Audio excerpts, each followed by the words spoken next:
Tipos de doping. El doping, como antes decía, se puede utilizar o se puede emplear para ganar, o para perder, o para recuperar, o doping accidental, o medicación para enmascarar. Vamos a poner algunos ejemplos rápidos de cada uno de estos. Los ingleses hablan de que el doping para ganar es un inside job, es decir, lo realizan personas que están próximas al animal. Y pueden utilizar una medicación en fase aguda, es decir, estimulantes, narcóticos, en algunos caballos se le ponen pequeñas dosis de tranquilizantes cuando son caballos nerviosos y miedosos y así rinden más.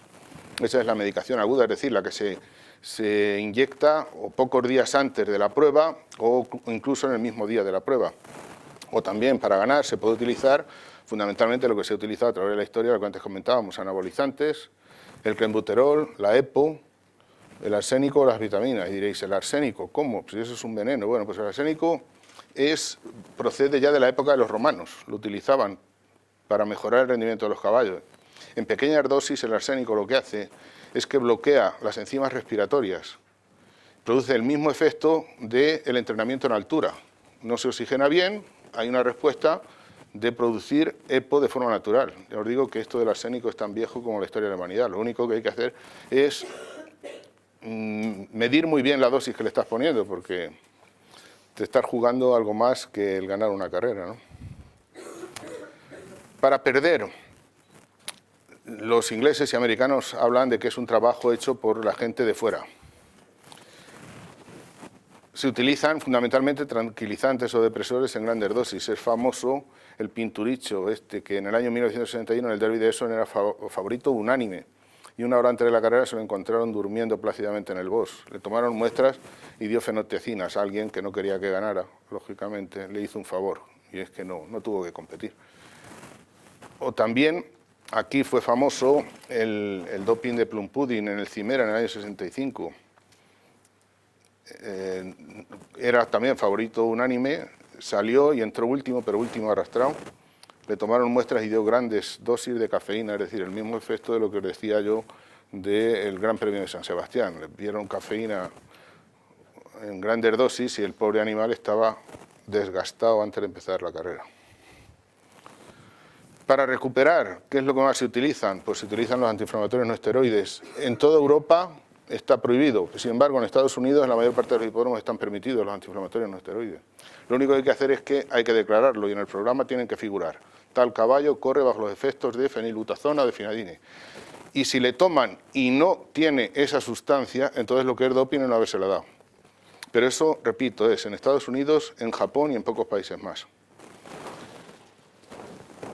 También para recuperar están los diuréticos. Los diuréticos en toda Europa están prohibidos. Sin embargo, en Estados Unidos y en Japón están permitidos fundamentalmente para caballos que tienen el síndrome de los sangradores, los caballos que tienen la hemorragia inducida por el esfuerzo, la hemorragia pulmonar inducida por el esfuerzo.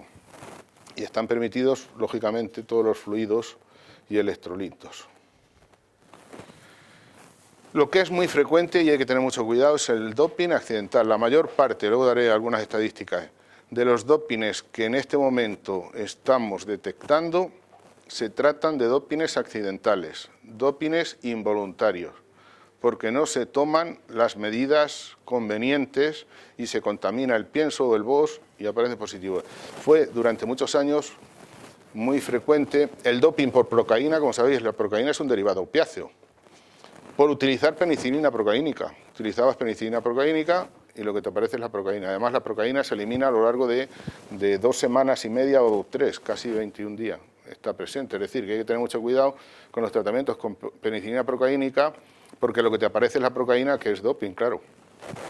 Los positivos botánicos, eso en este momento prácticamente han desaparecido, estos dopings accidentales. Esto se producía cuando los análisis que se utilizaban para detectar sustancias eran análisis inespecíficos y entonces los pigmentos de ciertos vegetales se confundían con sustancias dopantes, pero eso en estos momentos, con la perfección que tienen los laboratorios, prácticamente ha desaparecido. Lo que es muy frecuente es la contaminación de establos y están descritos, hay un montón de trabajos de contaminación de box con flunisin, meglumine y con isosuprina, es decir, animales que están tratados con esta sustancia, dejas de dársela, pero no le cambias la cama, toman algo de paja de la cama al cabo de unos días y se contaminan y esa sustancia luego aparece en la orina y dan casos de doping. El flunicime glumine al cabo de una semana debe haber desaparecido, pero si el caballo permanece en el box y se sigue reinfectando, pues pasan 15 o 20 días y sigue dando positivo. Y la teobromina fue muy famoso en el hipódromo de Madrid a finales de los 80, una casa comercial que era la que vendía un mayor número de piensos para caballos en el hipódromo de Madrid, lo que hizo durante unas partidas es que en las mismas mezcladoras donde preparaba el pienso para rumiantes tenía corteza de cacao, después utilizó esas mezcladoras para preparar el pienso de caballo. Entonces quedaron restos de corteza de cacao. Al mezclarlo con los ingredientes para fabricar el pienso de los caballos, después se lo comieron y aparecía teobromina. Como sabéis, teobromina es el alcaloide que contiene el chocolate, la corteza de cacao. Pero aparecieron 8 o 9 en un fin de semana. Y en aquella época incluso, lamentablemente, se sancionó. Luego después se demostró que había sido por esto, pero al principio el susto que le dieron a los preparadores fue tremendo. Y en Francia han aparecido casos de darle heno y alfalfa a los caballos y comprobar que hay una especie de amapola muy parecida a la que os ponía al principio, derivado del opio, y aparecen opiáceos, y es contaminación del heno o de la alfalfa con estas amapolas que antes os ponía. Y para enmascarar, si diluyes más la orina, la concentración de la sustancia que se elimina pues es más baja y es más difícil de conseguir. Sabéis que la furosemida, en España, como sabéis, se comercializa como Seguril, produce un aumento de la producción de orina en la primera hora de 10 veces, multiplica por 10, es decir, disminuye por 10 la concentración de la sustancia, es más difícil de poner en evidencia. O también se han utilizado, por ejemplo, para retrasar la eliminación de los esteroides, el Probenecid, o para retrasar la eliminación de anfetaminas, el bicarbonato. El bicarbonato compite en el riñón en cuanto a la eliminación con las anfetaminas, entonces elimina bicarbonato y no elimina anfetaminas. Y la orina está casi limpia de anfetaminas, aunque el animal esté drogado.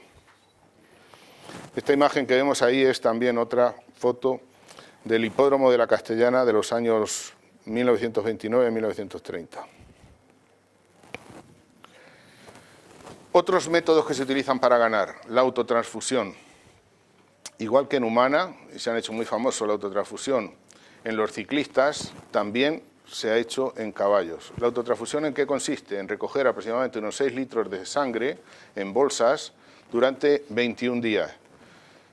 Se guardan y se administran entre 12 y 24 horas antes de la competición.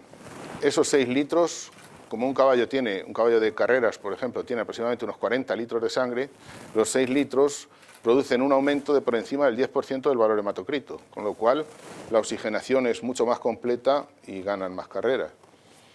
O también sabemos de la existencia, no ahora, pero vamos, tradicionalmente se han utilizado espuelas, clavos, fustas, monturas, guantes, mangas, o sea, clavos y espuelas, o sea, clavos en las fustas, en las monturas, en los guantes, en las mangas, los tacones, también estímulos eléctricos, descargas con pilas y cáusticos en la piel y en las mucosas, con el fin de estimularles por el dolor. Yo recuerdo un caso, también en los años 80, un caballo de nombre Icatú, que dio un escándalo en el hipódromo de Madrid, le habían dado precisamente en el esfínter anal un jugo de cebolla y no había manera de pararlo. Icatú. El preparador era C. Carrasco Padre. Qué escándalo. En fin. ¿Y otros métodos para perder? Pues no es necesario inventar mucho. Mirad, los caballos de carrera, en la mañana que van a correr, a las 7 de la mañana o antes, lo primero que hace el preparador o el primer mozo de la cuadra es le tira el agua del pesebre y, por supuesto, le retira la comida, o le pone muy poco, pero eso a las 7 de la mañana. Si quieres que un caballo no gane, pues una hora antes de llevarlo al paddock para empezar la carrera, le das de comer abundantemente y además le dejas el pesebre lleno de agua, claro. No gana.